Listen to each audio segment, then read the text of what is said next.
The sound of distant traffic hums beneath the muted roar of city life. A man in his early 30s, sharp suit, sharper eyes, exits a black sedan. He checks his watch, 8:03 a.m.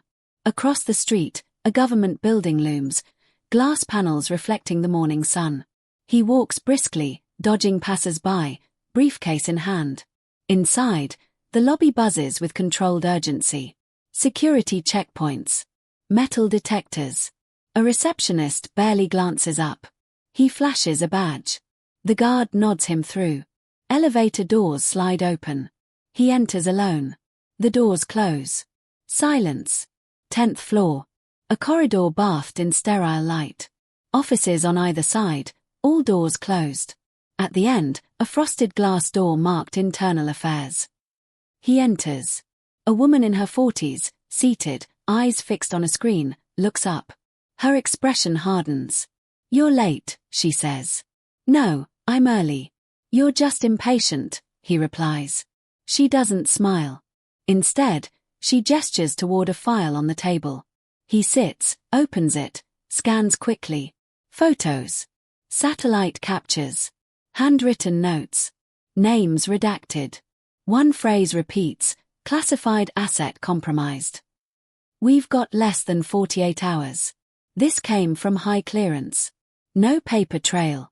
No media," she says. He doesn't ask questions. He's done this before. He closes the file. Who else knows? Just us and one handler. But the asset has gone dark. He nods once. That's enough. He stands. "Send me what you've got. I'll find him." "Careful," she says. "This one's not playing by the same rules." He doesn't answer. The door shuts behind him. Outside, clouds thicken over the city. He dials a number from memory. It rings twice.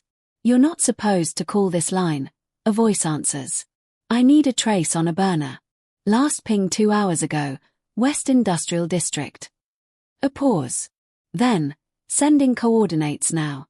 You've got one shot." The call ends. Seconds later, his phone buzzes. Location received. He drives fast.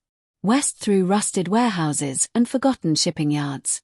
The signal leads to a derelict building with shattered windows and no sign of life. He steps out, gun drawn, breath slow, ears tuned. Inside, it smells like dust and oil. Footprints in the grime lead up a staircase. He follows. 2nd floor. A door creaks open. Empty room, except for a man tied to a chair. Blood on his face. Still breathing. He moves quickly, checking the man's pulse. Weak but alive. Then a sound. Behind him. "Drop it." He turns slowly. 2 men, black tactical gear, rifles aimed. "You're not cleared for this op," one says. "Neither are you," he responds. Tension crackles. Gunfire erupts. 2 shots. 2 bodies fall. He breathes hard. Silence again. He lifts the injured man. "Asset secure," he says into his comm. "No," a voice replies. Asset was the bait.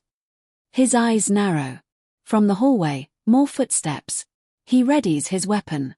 End of section. The black site lights dim as backup power kicks in. He moves through the space, scanning for anything still operational. Medical tools, power cells, encrypted comms. The facility was meant for off-grid interrogation. Now it's his only stronghold. He hears the asset stir. More awake now, still bleeding but aware. "They'll come for you," the asset says. "You know that." "They're already coming," he replies. He checks ammo. 3 mags. 1 sidearm. No support. Every option has to count. He pulls open an old locker, emergency provisions, EMP charges, flash drives marked with triple red warnings, data only. Do not upload.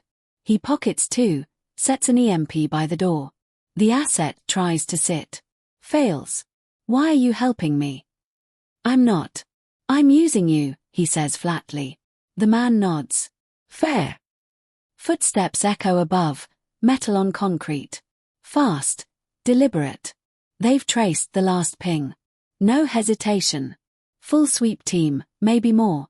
He opens a side hatch leading to lower access tunnels. Hidden escape. He lifts the asset again. Move, he says. They descend fast, no light but what his tactical lens provides. Pipes and cables line the walls. Every few meters, another motion sensor. He disables them all manually. Above, the first explosion hits. The EMP shreds floor 1. He buys seconds. He reaches a branching tunnel. South leads to an abandoned subway exit. East, to a comms relay that might still be active. He chooses east. The relay door is sealed. He wires it, overrides the lock. Inside, a dusty server rack flickers to life. Plug in the drive. The asset mutters. Why? Proof. Everything. Upload it before they kill us. He hesitates. Every protocol says not to trust compromised data, especially from a burned source. But he plugs it in. Files flood the screen. Names. Operations. Hidden prisons. Agent terminations listed as accidents. One file sits at the top. Project Vector, reinstated, August 14, 2025. Reinstated under his own superior's name. He copies the entire directory, encrypts it twice, routes a timed upload to a ghost server in Reykjavik. 5 minutes. No cancel option. Footsteps again. Closer now. Reinforced boots. Radios crackling. They're inside the tunnel system. He slams the relay room shut, welds the lock, and positions himself between the asset and the corridor. 3 hostiles appear. Their weapons have silencers. They're expecting silence, not resistance. He shoots first. 1 down. Second returns fire. Ricochet nearly tags his shoulder. He rolls left, flanks right, fires again. 2 down. The third hesitates. That's all he needs. 1 clean shot. He doesn't wait. Grabs the asset, moves again. You can't stop this, the asset says weakly. I don't need to stop it. I just need to expose it. The last door looms. Subway platform, forgotten for decades. As they emerge, he hears the whir of another drone, this one armed. He drops the asset, pulls a flare, ignites it, throws it high. The drone auto-tracks. Boom. Smoke. Confusion. He fires blind. Something sparks, crashes. No time to check. He gets the asset to cover, opens a maintenance grate, forces them both inside. Just before it shuts, he hears the unmistakable hiss of gas deployment above. Too late for them. Just in time for him. End of section.